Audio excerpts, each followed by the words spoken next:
1000 stjörnur. Barnið sem átti að fara að sofa horfði út gluggann og sagði: Amma, sjáðu stjörnurnar.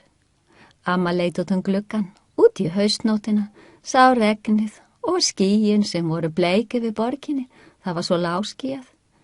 Ég sé engar stjörnur, vinur minn, það er rigning og alls skýjað.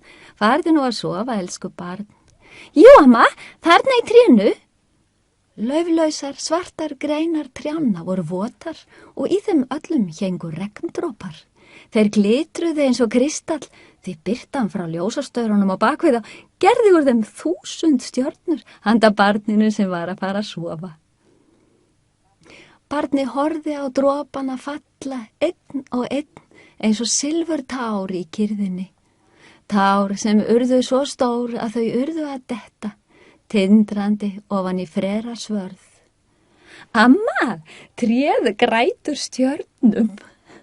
Barnið brosti og barnið horfði á stjörnuna sínar, þar til svefnin sigraði augnalokin og regndrópar héldu áfram að vera regndrópar.